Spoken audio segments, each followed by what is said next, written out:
Saudara, isu bocornya putusan gugatan sistem pemilu yang disampaikan mantan Wamenkumham Denny Indrayana menuai polemik baru. Tidak hanya soal implikasi yang besar imbas perubahan sistem pemilu, tetapi juga soal dampaknya terhadap kepercayaan publik. Mahkamah Konstitusi belum lagi ketok palu soal gugatan uji materi sistem pemilu. Tapi rumor yang disebarkan mantan Wakil Menkumham sekaligus pakar hukum tata negara Denny Indrayana soal MK yang akan menyetujui pemilu sistem proporsional tertutup menuai beragam respons. Ketua Majelis Tinggi Partai Demokrat yang juga Presiden ke-6 Susilo Bambang Yudhoyono bereaksi lewat akun Twitter pribadinya. SBY menulis, pertanyaan pertama kepada MK, apakah kegentingan dan kedaruratan sehingga sistem pemilu diganti ketika proses pemilu sudah dimulai? Ingat, DCS atau daftar caleg sementara baru saja diserahkan kepada KPU. Pergantian sistem pemilu di tengah jalan bisa menimbulkan chaos politik. Senada dengan SBY, Ketua Komisi 2 DPR Ahmad Doli Kurnia yang juga Wakil Ketua Umum Partai Golkar menilai, selain bisa berdampak pada kepercayaan publik, perubahan sistem pemilu di tengah tahapan yang sedang berjalan bisa merugikan ratusan ribu calon legislatif yang sudah memulai langkah politik. Jadi kalau seandainya tiba-tiba nanti keputusan dari Mahkamah Konstitusi berubah dengan yang sekarang, ya, saya kira itu akan menimbulkan implikasi yang tidak kecil. Ya, kita akan ulang lagi semua. Masyarakat kita harus membutuhkan waktu yang cukup lama, mensosialisasikan itu nggak mudah loh. Ya, berubah sistem gitu, dan ini bisa menimbulkan ketidakpastian.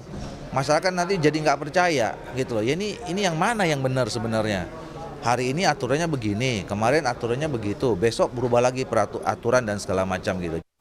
Sementara itu, terlepas dari isu bocornya putusan Mahkamah Konstitusi, PDI Perjuangan tetap kukuh. Pemilu proporsional tertutup adalah sistem yang terbaik demi menghasilkan anggota DPR yang berkualitas.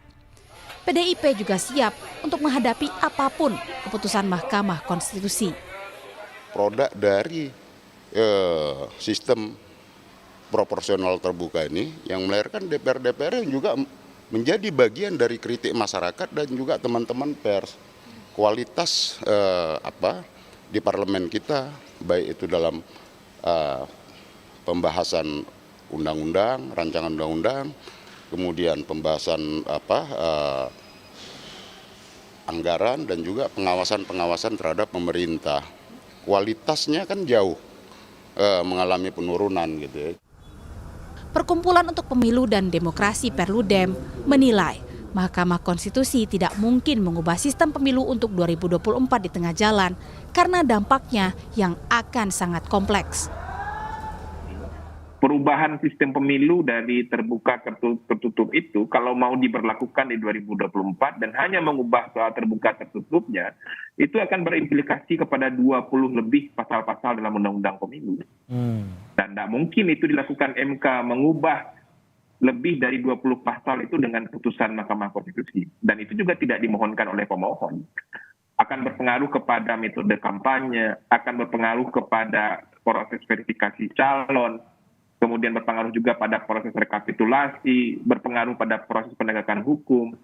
Pertanyaannya, apakah semua itu mau diubah dengan putusan MK? Atau nanti pasca putusan MK akan dilakukan dulu perubahan undang-undang di tengah tahapan pemilu yang sedang berjalan. Nah, ini implikasi-implikasi yang saya yakin Hakim Konstitusi memikirkan ini. Polemik gugatan sistem pemilu ke Mahkamah Konstitusi ini bergulir sejak akhir 2022 lalu.